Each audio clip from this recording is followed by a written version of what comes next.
اس سے پہلے سورہ آل عمران کی مختلف آیتوں کا خلاصہ پیش کیا گیا اور اس سے پہلے مباہلے کا معاملہ رہا اور اس میں خاص طور سے چند الفاظ کی وضاحت رہی اور پھر اللہ تبارک و تعالیٰ نے آگے کی آیت کریمہ میں فرمایا کہ یہ سارے واقعات سچے ہیں، حق ہیں، ان میں جھوٹ کا کوئی شائبہ بھی نہیں۔ اور آج کی جو آیت کریمہ ہے، اس آیت کریمہ کے نزول کا معاملہ کیا رہا؟ تو مفسرین کرام ارشاد فرماتے ہیں اس کا معاملہ یہ تھا کہ مدینہ طیبہ اور اس کے اطراف میں جتنے یہودی آباد تھے ان لوگوں نے عوام میں یہ مشہور کر رکھا تھا، کہتے ابراہیم علیہ السلام یہودی تھے اس لیے ہم لوگ یہودی ہیں، معاذ اللہ۔ اور جو عیسائی تھے ان لوگوں نے یہ مشہور کرنا شروع کر دیا تھا، کہتے عیسیٰ علیہ السلام یہ عیسائی تھے اور اس بنا پر ہم لوگ عیسائی ہیں۔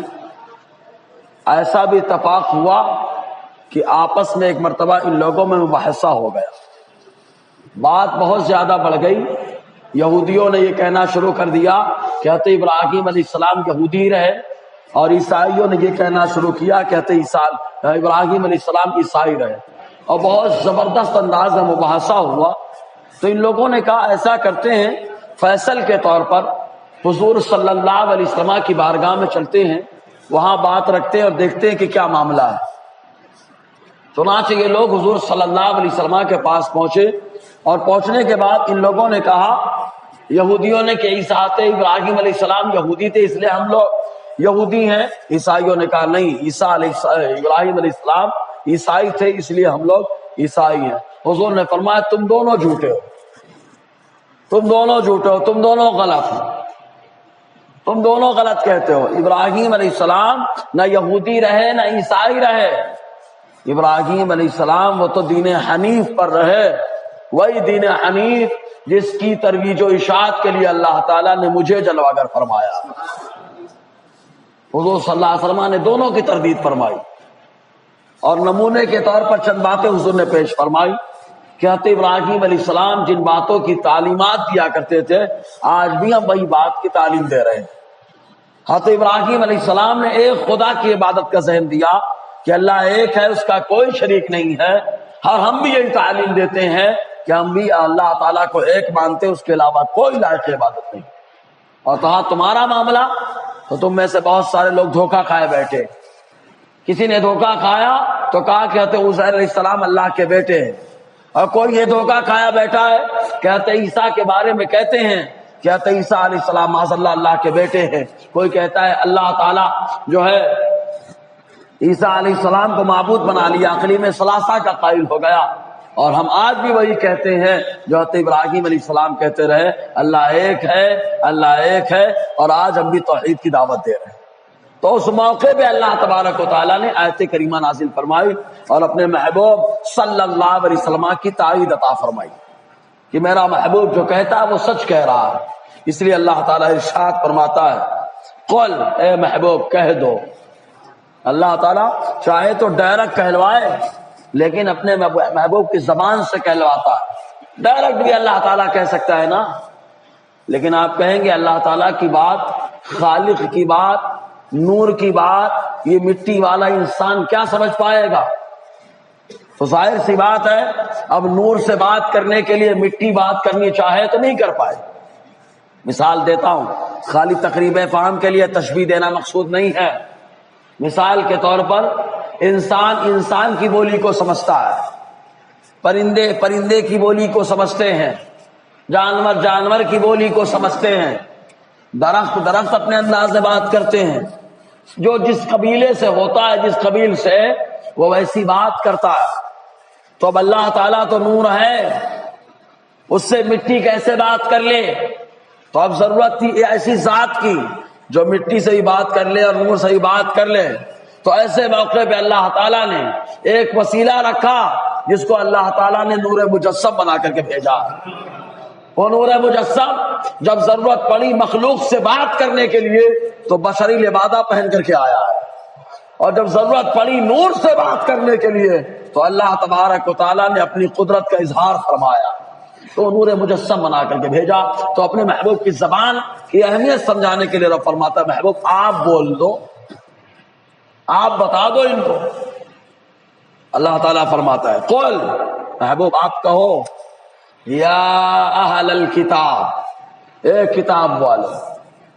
اب کتاب والے تو بہت سارے ہو سکتے ہیں نا. اللہ تعالیٰ نے اب جو کتاب والا ہے آسمانی کتابوں کو مانتا ہے، چاہے تورات غیر تبدیل شدہ، چاہے انجیل غیر تبدیل شدہ، وہ سب تو ایمان والے ہیں نا. غیر تبدیل شدہ کی بات ہو گئی. غیر تبدیل شدہ تورات و انجیل کے ماننے والے تو ایمان والے ہیں. اللہ تعالیٰ ڈائریکٹ فرماتا ہے اے ایمان والو. لیکن اب نے نہیں فرمایا، اور یہ بھی نہیں کہا اے وہ لوگ جو کافر ہو، قل یا ایھا الکافرون، اس کی طرح نہیں کہا. کیونکہ ان لوگوں نے دعویٰ یہ کیا تھا ابراہیم کے ماننے والے. ابراہیم علیہ السلام کسی زمینی دین کو ماننے والے نہیں تھے، آسمانی دین کو ماننے والے ہیں. آسمانی دین سے مراد فرشتوں کا بنایا ہوا نہیں، اللہ کا بنایا ہوا دین. تو جو اللہ نے دین بنایا اسی دین کو ابراہیم علیہ السلام مانتے ہیں، اور اس دین کی ترجمانی کتاب میں کی گئی ہے. اس دین کی وضاحت تورات میں بھی ہے، اس دین کی تشریح انجیل میں بھی ہے. اس لیے اللہ تعالی نے فرمایا اے محبوب کہہ دو اے کتاب والو. دعویٰ کرتے ہو نا کتاب ماننے کے، تو آؤ کتاب والو. اس لیے کہا گیا اے کتاب والو. حالانکہ ہم لوگ بھی کتاب والے ہیں نا. ان کی کتاب میں ان لوگوں نے تبدیلی کر لی، تورات کو بدل ڈالا، انجیل کو بدل ڈالا. اور بدلے بھی کون؟ یاد رکھو جب بھی دین میں تبدیلی آئی ہے تو دو لوگوں کی شرارتوں کی وجہ سے آئی. پہلے دنیا دار دونوں رہے، ایک دنیا دار عالم، ایک دنیا دار پیسے والا. یہودیوں کو برباد کرنے میں انہی دونوں کا ہاتھ، کہ جب پیسے والوں نے زور ڈالا، پیسہ پھینکا، تو عالموں نے اوصاف بدل ڈالا. تو دنیا داری رہی. لیکن الحمدللہ اللہ تعالیٰ کا بے پناہ فضل و احسان ہے امت محمدیہ پر. لاکھ پیسے پھینکتے رہو لیکن قرآن کی حفاظت کرنے کے اللہ ہی کافی ہے. نہ جانے کس کو کھڑا کر دے گا. لاکھ علم دنیا کے لیے بیچتے رہو، اللہ قرآن کی حفاظت کرنے کے لیے کافی ہے. اللہ تعالیٰ فرماتا ہے محبوب کہہ دو اے کتاب والو تعالو، آ جاؤ. حالانکہ وہ تو آئے ہوئے تھے، حضور کے پاس تو آئے تھے فیصل بنا کے، حضور بنانے کے لیے. یا فیصل ہے، آپ ہی فیصلہ کر دیں یہودی سچے ہیں کہ عیسائی سچے ہیں. تو آ چکے تھے، اب کہاں آنا؟ تو بتایا گیا آنے سے مراد ایک حالت سے دوسری حالت کی طرف آنا. اس کی مثال یوں دی جاتی ہے جیسے کنواں، باوڑی. کنواں ہوتا ہے، کنویں میں اب تو کنویں سے لوگ پانی نکالنا بند کر چکے ہیں، اس لیے کنویں کا پانی بھی خراب ہوتا جا رہا ہے. کیونکہ جس چیز کے نکالنے کا حکم ہے اس کو نکالا جائے، اور جس کو سنبھالنے کا حکم ہے اس کو سنبھالا جائے. تو جس پہ نکالنے کا حکم ہے تو برکت ملتی ہے. پانی جب تک نکالنے کا حکم رہا، مطلب لوگ نکالتے رہے، حکم تو آج بھی ہے، نکال سکتے ہیں، کوئی حرج نہیں ہے. کنویں سے پانی لوگ نکالتے رہے، صاف ستھرا پانی رہا، نکالنا بند کر دیے، پانی خراب ہو گیا. اسی لیے کہتے ہیں جس کو نکالنے کا حکم ہے اس کو نکالا جائے تو معاملہ اچھا رہے گا. حکم تھا نکال دو اس کو، نکالتے رہے تو معاملہ اچھا رہا، نکالنا بند کر دیا معاملہ خراب ہو گیا. تو جس کو نکالنے کا حکم ہے چاہے اپنا رہے چاہے پرایا، اس کو نکالا جائے. اس کو نکال تو نظام اچھا رہے گا، نکالنا بند کر دے گا نظام خراب ہو جائے گا. تو جس کو نکالنا اس کو نکالا جائے. تو کنویں میں پانی بھی ہوتا ہے اور کنویں میں کیچڑ بھی ہوتا ہے. تو دنیا کنویں کی طرح ہے، اور کیچڑ کفر و شرک، پانی ایمان. کفر و شرک میں آدمی صاف ستھرا بھی اگر گیا تو میلا کچیلا ہو جاتا ہے، اور میلا کچیلا آدمی اگر کیچڑ سے پانی میں اترتا ہے تو وہ صاف ستھرا ہو جاتا ہے. تو کفر سے جو ایمان میں آتا ہے تو ایمان اس کو صاف ستھرا بنا دیتا ہے، اس لیے پانی سے تشبیہ دی جاتی ہے اس کی. تو اللہ تبارک و تعالیٰ فرماتا ہے آ جاؤ محبوب کہہ دو، کیچڑ میں مت رہو، پانی میں آؤ. دنیا کنواں ہے، اور جب اس کنویں میں آ گئے تو کیچڑ میں مت جاؤ، کیچڑ سے ادھر آؤ، پانی کی طرف آؤ جو پانی تمہیں صاف کرنے والا ہے. وہ ایمان کا پانی ہے جو آدمی کی گندگی کو ختم کر دیتا ہے. ارے پانی بھی کچھ چیزوں کو نہیں دھو پاتا ہے، لیکن کلمہ پڑھ لے تو اللہ تبارک و تعالیٰ اس کی برکت سے سارے گناہوں کو صاف اور ستھرا فرما دیتا ہے. یہی تو کہا تھا حضرت دحیہ کلبی نے کہ حضور کلمہ پڑھ لو سارے گناہ معاف ہو جائیں گے. جبکہ میں نے اپنی بیٹیوں کو زندہ گاڑا ہے قبر کے اندر، زندہ گاڑ دیا اپنی بچیوں کو میں نے، گناہ معاف ہو جائے گا. آقا علیہ السلام کی آنکھ میں آنسو ہے، صحابہ بھی رو رہے تھے، پھر بھی مصطفیٰ نے فرمایا کلمہ پڑھ لو، اللہ تعالیٰ کریم ہے، سارے گناہوں کو معاف فرما دے گا۔ تو یہ ہے ایمان۔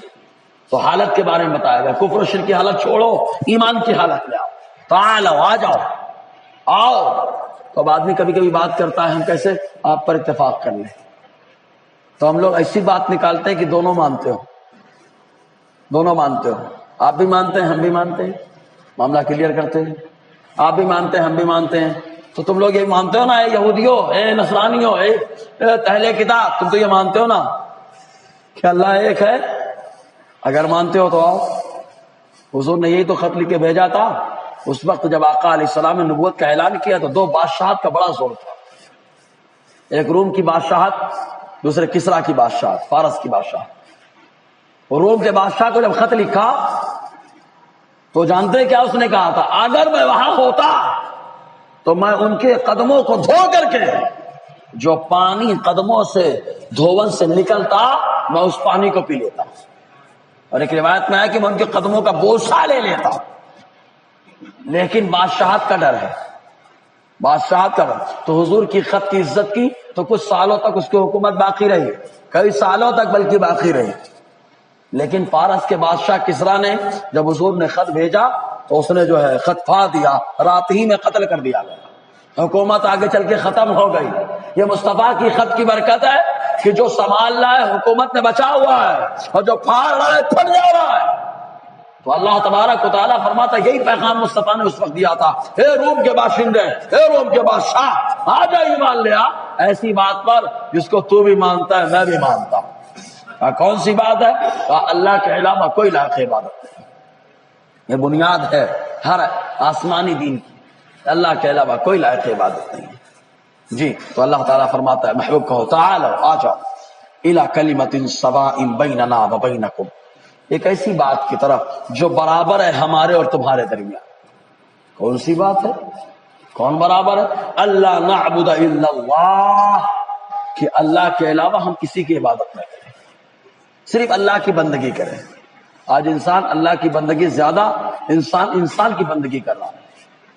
نماز ہی پڑھتے تو اس لیے کہ حضرت خوش ہو جائیں، نماز ہی پڑھ رہا ہے اس لیے کہ ساتھی لوگ نماز ہی بولیں، اسی لیے تو حضور نے اس کو فرمایا شرک اصغر، دکھاوا چھوٹا شرک ہے، کہ بندہ دکھاوا کرتا ہے تو اپنے دوست کو دکھاتا ہے، دوست و احباب کو دکھاتا ہے، اور جو بندہ اللہ کے لیے عبادت کرتا ہے عبادت کی لذت بھی وہی پاتا ہے، وہی عبادت کی لذتیں پاتا ہے۔ آ جاؤ اللہ کے علاوہ کسی کی عبادت نہیں کرے۔ اب کوئی کہے بھائی اس کی عبادت کرو، ان کو اللہ نے یہ قرب دیا، تو کوئی بھی ہو معبود صرف اللہ ہے، کوئی دوسرا معبود ہو ہی نہیں سکتا۔ کوئی بولے اللہ کی عطا سے معبود ہو جائے، نہیں چلے گا، یہاں عطا میں خطا ہو جائے، سمجھے نا، یہاں معاملہ نہیں حل ہوگا، یہاں معبود صرف اللہ تبارک و تعالیٰ۔ کہا خالق صرف اللہ تبارک و تعالیٰ ہے، کوئی دوسرا نہیں، رزاق صرف اللہ تبارک و تعالیٰ ہے، سمجھ رہے کہ نہیں؟ یہ ایسی چیز ہیں جو اللہ کے ساتھ خاص ہیں، عطا بھی کسی کو نہیں ہے۔ شیخ عبدالحق محدث دہلوی نے اشرۃ اللمات کے اندر لکھا ہے۔ تو آ جاؤ ایسی بات کی طرف جو ہمارے اور تمہارے درمیان برابر ہے۔ کیا ہے وہ؟ یہ کہ ہم اللہ کی عبادت کریں۔ ورنہ آپ ذرا سے دیکھیں عیسائیوں میں کیا نماز نہیں تھی؟ سب ہے، لیکن کیا نماز کچھ نہیں کرتے، ہاتھ جوڑے ہو گیا کام، وہ بھی شرک کے ساتھ، کراس کے سامنے۔ اور ایک چیز آپ اور غور کریں، فارس کا جو بادشاہ تھا خط حضور کا پھاڑ ڈالا، کون تھا وہ؟ آگ کا پجاری تھا۔ اور روم کا جو بادشاہ تھا وہ کیسا بھی تھا لیکن مانتا تھا آسمانی دین کو۔ تو آسمانی دین والا مصطفیٰ کی عظمت کو جانتا ہے۔ یہ اور بات ہے ظاہر کرے نہ کرے، لیکن آگ کا پجاری وہ کیا جانے؟ آگ کی پوجا کرنے والا یہ تو نہیں سمجھ پایا، جس کی پوجا کر رہا ہے وہی آگ جلانے والی ہے۔ جی، اور یہاں آگ کی پوجا نہیں ہے، لیکن قدم رکھ دے تو اللہ تعالیٰ آگ کی حرارت کو ختم فرما دیتا ہے۔ آپ کہیں گے کیسے؟ تو تفسیر کبیر کے اندر یہ روایت موجود ہے، پلسرات سے ایمان والا گزر رہا ہو۔ پلسرات کا ہے جہنم کے اوپر، پلسرات سے گزر رہا ایمان والا، تو جہنم اللہ کی بارگاہ میں کہے مولا جلدی سے اس کو گزار، اس کی وجہ سے میرے اندر جو حرارت ہے وہ حرارت ختم ہو رہی ہے۔ جو آگ کی پوجا کر رہا ہے آگ اس کو جلا رہی ہے، اور جو آگ کی پوجا کی مخالفت کر رہا ہے آگ اس کے گزرنے کی تمنا کر رہی ہے، عریضہ دے رہی ہے اللہ کی بارگاہ میں۔ کیوں؟ اس لیے کہ وہ مانتا ہے اللہ صرف ایک، معبود صرف ایک ہے، لائق عبادت صرف ایک ہے، اور وہ ہے اللہ۔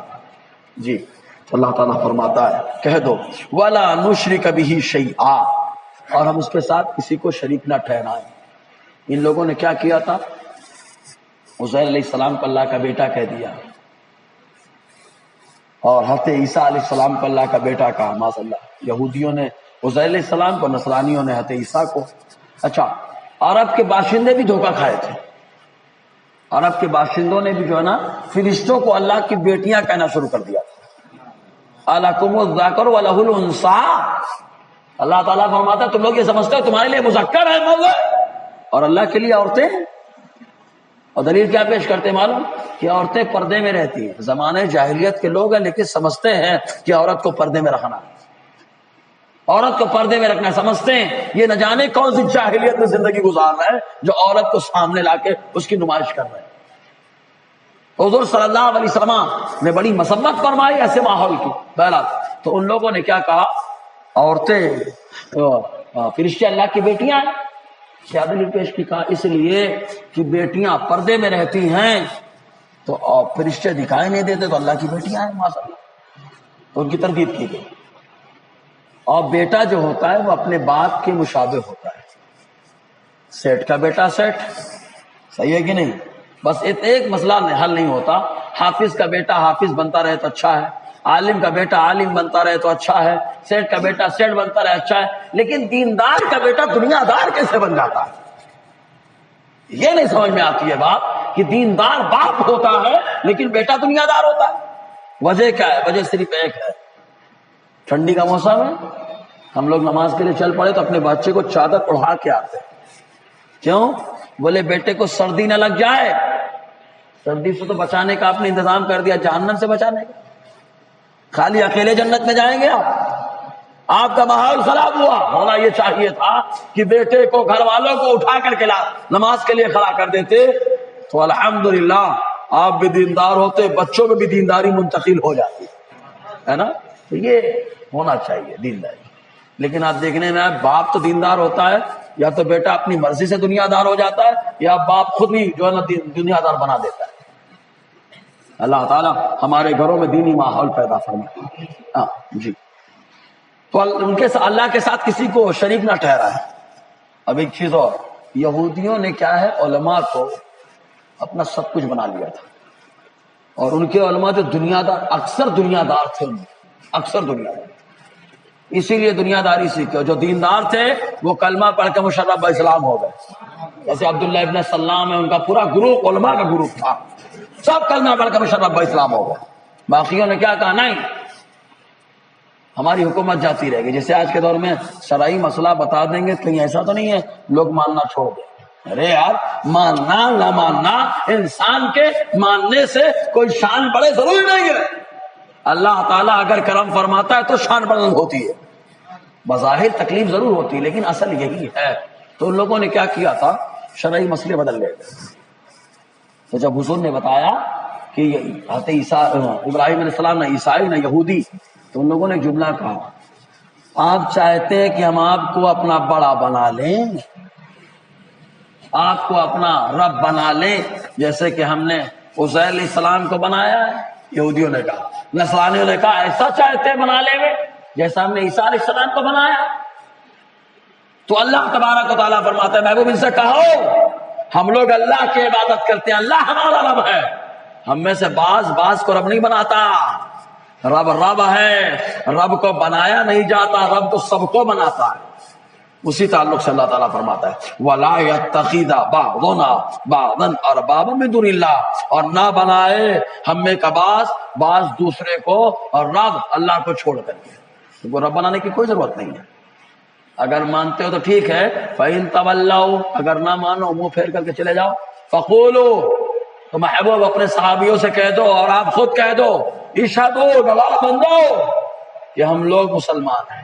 اب ایک سوال پیدا ہوتا ہے، یہودی نصرانی جب نہیں مانے تو کافر ہو گئے؟ اور کافر کی گواہی تو چلتی نہیں. پھر اللہ تعالیٰ نے کیوں فرمایا کہہ دو کہ تم لوگ گواہ ہو جاؤ؟ اس کا کیا جواب ہوگا؟ تو مفسرین کی نظریں وہاں ہوتی جہاں ہم جیسوں کی نظر پہنچ بھی نہیں پاتی. جب مفسرین کی نظر یہاں پر ہے تو سوچو آقا علیہ السلام کی نظر کہاں پر ہوگی. تو مفسرین فرماتے ہیں کہ یہ گواہی یہاں کی گواہی نہیں ہے، یہ گواہی آخرت کی گواہی ہے. جیسے ایمان والے کافر کے کفر کی گواہی دیں گے ویسے کافر ایمان والوں کے ایمان کی گواہی دیں گے. اسی لیے حدیث میں آیا نا، جہاں تک اذان کی آواز جائے گی جتنے بھی سنیں گے، چاہے ایمان والے ہو چاہے بے ایمان ہوں، سب اذان کہنے والے کی اذان کی گواہی دیں گے. اسی لیے تو شیطان بھاگتا ہے کہ یار گواہی نہ دینی پڑے، بھاگو بھاگو بھاگو، گواہی نہ دینی پڑے. علامہ عبد الوہاب شعرانی رحمۃ اللہ علیہ، ان کی ایک کتاب ہے الیواقیت والجواہر، بڑی شاندار کتاب ہے. شروعی میں انہوں نے ایک لکھی بات، انہوں نے فرمایا کچھ بھی بیان کرو تو زور سے بیان کرو، کچھ بھی بیان کرو تو زور سے بیان کرو. اب پاگل لوگ ہمارے یہاں کان میں آ کے پھونکتے ہیں، زیادہ قریب کر کے دین کی بات کرتے ہیں. معلوم کیسے؟ ارے علامہ عبد الوہاب شعرانی کو پڑھو تو معلوم ہوگا. فرماتے زور سے بیان کرو. وجہ فرمایا دو. پہلی وجہ تو یہ ہے کہ جہاں تک تمہاری آواز جائے گی قیامت کے دن سب تمہارے بیان کی گواہی دیتے ہوئے نظر آئیں گے، ہے نا. زور سے بیان کرو، سب گواہی دیں گے کہ اس کا عقیدہ یہ ہے، اس کا نظریہ یہ ہے، اس کا نیچر یہ ہے، یہ گواہی دیں گے. دوسری وجہ فرماتے ہیں اگر تم غلط بات بولو گے تو کوئی جانکار ہوگا تو وہ ٹوک دے گا، تمہاری اصلاح ہو جائے گی، تمہاری اصلاح ہو جائے گی. بات کتنی پتہ کی گئی، اب چپکے سے بولو گے تم خود ہی نہیں سن پاؤ گے تو سامنے والا کیا سنے، ہے نا. تو روز گواہی مراد کیا؟ روز محشر کہ جیسے ہم لوگ یہاں گواہی دے، ہاں میں مسلمان جیسے گواہی دے گا کافر کے کفر کی، ویسے ہی کافر بھی مسلمان کے ایمان کی گواہی دے گا. تو اللہ تعالیٰ بھی فرماتا ہے فقولو، کہہ دو، اشہدو، تم گواہی دو کہ میں مسلمان ہوں. اب ایک آپ سوال کریں گے، کہتے ابراہیم علیہ السلام کو تو ہم کو سمجھ میں آتا ہے کہ وہ پہلے کے ہیں تو عیسائی یہودی تو نہیں رہے، لیکن ہم لوگوں کو کیسے سمجھائے تو آسان. تو ایک بات ہمیشہ یاد رکھنا، نام سے آدمی کا کام کلیئر ہو جاتا ہے. نام سے کام کلیئر ہے. کہاں نام سے کام کلیئر کیسے؟ کہا دیکھو حضرت ابراہیم کے بارے میں آیا کہ وہ مسلمان ہے، ساری دنیا مانتے ہیں مسلمان ہے، یہودی بھی مانتے ہیں، عیسائی بھی مانتے ہیں مسلمان ہے. بولے نہ بولے مطلب ایمان والے ہیں. تو کہا یہ ایمان والے کب آئے؟ کہا جب سے ایمان آیا اللہ تعالیٰ نے ایمان والوں کو پیدا فرمایا ہے. تو ابراہیم علیہ السلام نے خانہ کعبہ کو بنایا، اس سے پہلے نظام کو بنایا، دین حنیف کو بنایا، اللہ تعالیٰ کے ذریعے سے بنوایا.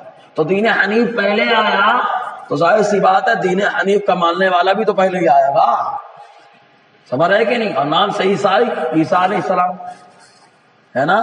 یہودی، یہودا کے ماننے والے، یہودا کون؟ حضرت یوسف علیہ السلام کے بھائیوں میں سے تھے، ان کا نام یہودا. تو یہ لوگ ان کی نسل سے تو ادھر سے منسوب کرتے اپنے آپ. یوسف علیہ السلام کون؟ یوسف علیہ السلام کے بھائی، یعقوب علیہ السلام کے بیٹے، یعقوب علیہ السلام اسحاق علیہ السلام کے بیٹے، اسحاق علیہ السلام حضرت اسماعیل، حضرت ابراہیم علیہ السلام کے بیٹے. تو نام سے تو کلیئر ہو جاتا ہے. حضور سید محمد میاں کے چوچوی رحمت اللہ علیہ، ان کے پاس ایک شیعہ آیا، اس نے کہا سنی پہلے ہے کہ شیعہ پہلے ہے؟ سنی پہلے ہے کہ شیعہ پہلے؟ آپ نے فرمایا آدمی کے نام سے ہی اس کا کام واضح ہو جاتا ہے. اس نے کہا کیسے؟ کہا سنی کا مطلب کیا؟ کہا سنت والا. کہا جب مصطفیٰ کی سنت آ گئی تب تو مصطفیٰ کا ماننے والا، سنت کا ماننے والا سنی آ گیا. سمجھ رہے کہ نہیں؟ اور تم بولتے ہو شیعہ علی، تو یہیں سے کلیئر ہو جاتا ہے جب ان کا معاملہ آیا تب تمہارا معاملہ آیا. یہ سمجھاتے ہوئے بڑی پیاری بات کہی آپ نے. فرمایا دیکھو انسان کے ساتھ سنت پہلے ہے، فرض بعد میں ہے. بچہ پیدا ہوا، ناڑا کاٹو، تو کہا کیا یہ فرض ہے؟ کہا سنت ہے. کہا نام رکھو، کہا سنت ہے. کہا کان میں اذان کہو، کہا سنت ہے. کہا ختنہ کراؤ، کہا سنت ہے. کہا عقیقہ کراؤ، کہا سنت ہے۔ یہ سب تو سنت ہے نا۔ کہا فرض کب آیا؟ کہا بچہ جب بالغ ہو گیا تو نماز جا کے فرض ہوئی۔ بالغ ہونے سے پہلے سنت ہے، بالغ ہوا تو فرض ہے۔ اور آگے بڑھے، آدمی جب تک زندہ ہے تب تک تو فرض ہے، انتقال کر گیا تو سنت ہے۔ آپ کہیں گے کیسے؟ ہم کہیں گے ایسے کہ کفن پہناؤ تو سنت پہناؤ، قبر کھودو تو سنت کے مطابق کھودو، لٹاؤ تو سنت کے مطابق لٹاؤ۔ کہ ایسے لٹانا فرض ہے، ویسے لٹانا فرض ہے۔ جیسے انتقال ہو گیا، جنازہ فرض کفایہ، نہلانا فرض کفایہ، کفنانا فرض کفایہ، اڑا کے لے جانا فرض کفایہ، یہ سب تو کفایہ ہے۔ لیکن جو ساتھ میں جا رہی ہیں اندر وہ فرض نہیں جاتا، جو اندر جاتی ہے وہ بھی مصطفیٰ کی سنت جا رہی ہے۔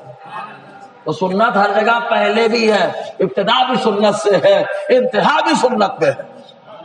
ابتدا بھی سنت پہ ہے، سنت سے ہے، اور انتہا بھی سنت پہ ہے۔ اسی لیے الحمدللہ جب بھی بولا جاتا ہے تو سنی یا اہل سنت بولا جاتا ہے، سمجھے نا؟ تو سنی سنت والا، اہل سنت سنت والا، سمجھ رہے کہ نہیں؟ اسی لیے لوگ جو ہے نا اب سنیوں کو کوئی اور نام دینا چاہتے ہیں، کیوں؟ ان کو معلوم پڑ گیا ہمارے نام سے تو ہمارا کلیئر ہو جاتا ہے۔ وہابی کب آیا؟ کہا عبد الوہاب نجدی سے آیا، سمجھ رہے کہ نہیں؟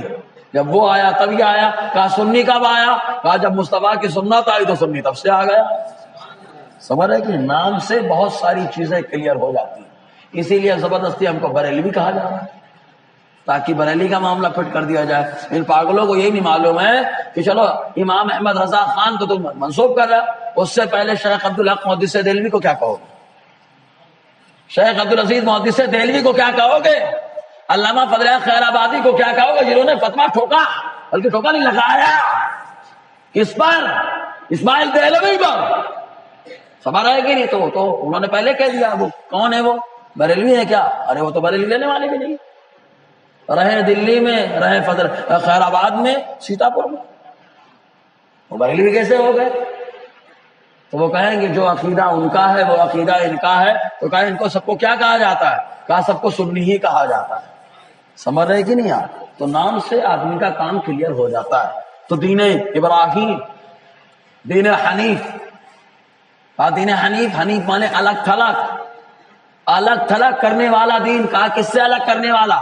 کہا بت پرستی سے الگ کرنے والا دین۔ تو جب جب بت پرستی کی تردید ہوئی ہے تب تب دین حنیف کا ماننے والا رہا، سمجھنا پہ حضرت ابراہیم علیہ السلام ہے، بہت پہلے کا معاملہ ہے۔ اللہ تعالیٰ فرماتا ہے پھر اس کے بعد یا اہل الکتاب، اے کتاب والو، لما تحاجون فی ابراہیم، ابراہیم کے بارے میں جھگڑا کیوں کر رہے ہو تم لوگ؟ کیوں جھگڑا کرتے ہو؟ وما انزلت التوراۃ والانجیل الا من بعد، تورات انجیل ابراہیم کے بعد اتری ہیں، اس کے بعد اتری ہیں، ابراہیم کے علیہ السلام کے بعد اتری ہیں۔ تورات حضرت موسیٰ پہ اتری، بہت بات کے ہیں۔ انجیل حضرت عیسیٰ پر اتری، بہت بات کے ہیں۔ ارے بعد والے بعد میں کتاب اتری ہے، اور کتاب کا آنا، اس کی تاریخ کا آنا یہ بتا رہا ہے کہ ابراہیم علیہ السلام نہ عیسائی نہ یہودی، سمجھ رہے نا؟ کیونکہ دین ہی بعد میں آیا، پورا معاملہ ہی بعد میں۔ افلا تعقلون، کیا تمہیں عقل نہیں ہے؟ انشاءاللہ اور آگے گفتگو رہے گی۔ اللہ تعالی ہم سے